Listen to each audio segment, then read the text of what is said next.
বরিশালে আজকে একটা মৃত্যুর খবর আমরা পড়ছিলাম। সেখানকার আসলে সার্বিক হামের পরিস্থিতি কি? প্রতিদিন কি সংক্রমণ বাড়ছে কিনা? চিকিৎসা সেবার কি অবস্থা জানাবেন। পৃথিবীর সংক্রমণ প্রতিদিনই বাড়ছে। বরিশাল শেরেবাংলা মেডিকেল কলেজ হাসপাতালে এখন পর্যন্ত 4টি কক্ষে যারা হামের উপসর্গ নিয়ে আসছে তাদেরকে আইসোলেশনে রাখার জন্য 4টি কক্ষ আইসোলেশন ওয়ার্ড হিসেবে ঘোষণা করা হয়েছে। কিন্তু প্রতিটি ওয়ার্ডই আমরা দেখছি প্রতিদিনই প্রচুর রোগী, প্রচুর শিশু ভর্তি হচ্ছে। যেমন আজ 24 ঘন্টা 73 জন রোগী এখানে ভর্তি হচ্ছে এবং যারা সিটে জায়গা না পাচ্ছে আমরা দেখেছি প্রতিটি সিটে 3 থেকে 4 জন করে শিশুকে চিকিৎসা দেওয়া হচ্ছে। শিশুদের পাশাপাশি কিন্তু তাদের অভিভাবকরাই সেই সিটে থাকছেন আসলে, অর্থাৎ জায়গা একেবারে নেই বললেই চলে। এবং যখন সিটে জায়গা না থাকছে তখন কিন্তু বাধ্য হয়ে মেঝেতে এইসব শিশুদের চিকিৎসা দেওয়া হচ্ছে। যেহেতু অনেক শিশু কিন্তু জ্বরে আক্রান্ত, 103-4 ডিগ্রি পর্যন্ত জ্বর রয়েছে, মেঝেতে চিকিৎসা দিতে গিয়ে কিন্তু তারা কিন্তু আরও গুরুতর হচ্ছেন। যদিও হাসপাতাল কর্তৃপক্ষ বলছেন যে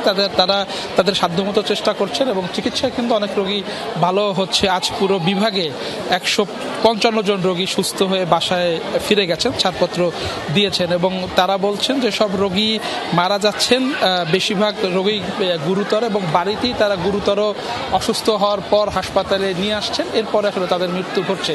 এ পর্যন্ত বরিশাল বিভাগে 32 জন রোগী হামের উপসর্গ এবং হামের আক্রান্ত হয়ে মৃত্যু হয়েছে। তিতুমির।